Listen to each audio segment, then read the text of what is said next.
Turma do propósito, e aí, meu irmão, tudo bem? Espero que sim. Um capítulo da Bíblia por dia, orar todos os dias e tentar mudar. Capítulo de número 23, Jó responde a Elifaz. Elifaz fez várias acusações a Jó. Diz que ele havia roubado o órfão, viúvo, pobre, e é por isso que ele estava em tamanha calamidade. Elifaz afirma isso com certeza, com o objetivo de poder encontrar uma explicação para a vida de Jó.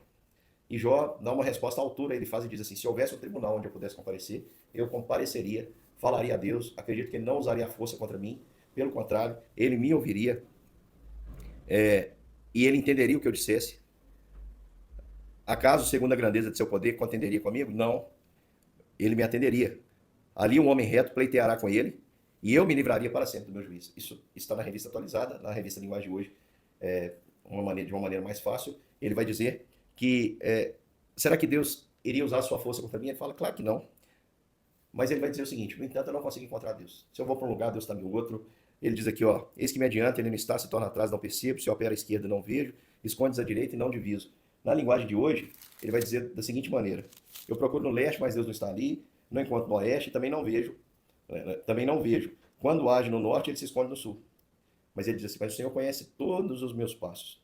Eu sigo o caminho que lhe agrada. Nunca desvio. Obedeço os mandamentos de Deus e sempre faço a sua vontade. Jó está dizendo isso para ele faz. Ele faz. Você está falando de outra pessoa. Eu sou um homem íntegro e reto. Mas, Jó vai dizer, Deus faz o que quer. Quando ele decide fazer alguma coisa, ninguém pode impedir. E aí, Jó, dizendo, olha, já que Deus faz tudo o que ele quer e ninguém pode impedir, ele vai levar até o final aquilo que planejou para comigo. Irmãos, por mais que Jó fosse um homem paciente, de fé, Jó entendia que a sua vida estava chegando ao final por causa daquela grave enfermidade que Satanás tocou, né, com que Satanás tocou a sua vida. E é por isso que ele vai dizer aqui, ó: ele levará até fim o que planejou fazer comigo e também realizará todos os seus outros planos. Por isso, perco a coragem, ele vai dizer, na presença dele, e quando penso nisso, fico apavorado. A escuridão me deixou cego, mas é o Deus Todo-Poderoso que me põe medo e não a escuridão. Ele está dizendo, olha, eu estou sofrendo demais, a escuridão me deixou incapacitado de acreditar que as coisas podem melhorar.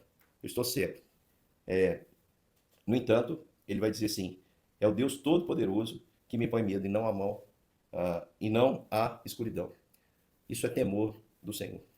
Jó, ele tem medo de chegar diante de Deus, de se expor, de, enfim, despertar a ira do Altíssimo, mas o próprio Jó reconhece que Deus fará tudo de acordo com a sua soberania, de acordo com o seu poder, para cumprir em nós todos os seus propósitos. Aplicando, irmãos, Jó está dizendo para ele faz, eu não sou nada disso que você falou. Eu não oprimi ninguém, eu não roubei ninguém, eu andei retamente, se eu pudesse apresentava diante de Deus isso, mas eu procuro e não encontro Deus, mas ele vai dizer, eu sei que ele vai cumprir todos os seus planos para mim, nenhum vai ficar para trás. E apesar do temor que existe em mim, é o que Jó está dizendo, para lidar com toda essa situação. Ele diz que está disposto a falar com Deus, mas ao mesmo tempo ele diz que está a ponto de desmaiar. Ele diz assim, porque não estou desfalecido por causa das trevas, e nem porque a escuridão cobre o meu rosto, mas é o Deus que me faz desmaiar o coração, e o Todo-Poderoso quem me perturbou. Então isso é temor, temor que Jó diz, ele diz, eu gostaria de falar, mas eu temo, porque horrível coisa, a Bíblia diz, é cair na mão de Deus vivo. Por isso, meu querido irmão, Jó, nesse momento aqui de sofrimento, ele, ele diz isso, ele mostra que está desamparado, que não encontra Deus. É assim, quando nós estamos sofrendo, parece que as portas dos céus estão fechadas, são de bronze. A gente fala com Deus, busca a Deus e muitas vezes nós não obtemos resposta. Isso tudo é prova, irmãos, para que nós continuemos a crer e possamos crescer cada dia mais espiritualmente, em fé, em confiança, sabendo que existe um Deus que faz todas as coisas cooperarem para o bem. Então, no capítulo 23, aplicando essa mensagem na sua vida, meu irmão, você deve se colocar diante de Deus, confessar o seu pecado. Jó disse que queria encontrar Deus. Ele não sabia onde Deus estava. Nós sabemos que Deus está perto de nós. E ele é acessível por meio do nome de Jesus Cristo. O que Deus tem para cada um de nós é os seus propósitos. Mas, para isso, meu irmão, você precisa ter um relacionamento com Cristo. Porque ele é o autor e o consumador da sua fé. A sua nova vida, ela começa em Cristo. Ela começa em Cristo. Necessariamente, ela tem que começar em Cristo Jesus. E na caminhada, meu irmão, tema ao Senhor. Tema ao Senhor. Porque esse é o princípio do saber e revela prudência àqueles que assim agem. Mas preste atenção, meu querido irmão, também, uma última lição. Quando você se apresentar diante de uma pessoa que está te acusando, por exemplo, ele estava acusando a Jó de várias coisas, que tinha roubado a casa da viúva, dos pobres, e que por isso ele estava vivendo essa miséria toda, essa enfermidade.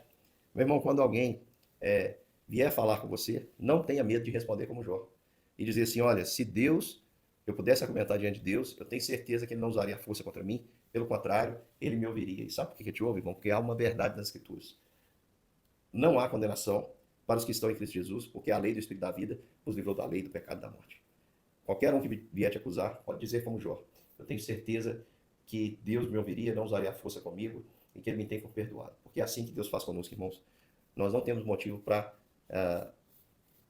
nos afligirmos, mas só para agradecermos, porque o Senhor nos salvou em Cristo Jesus.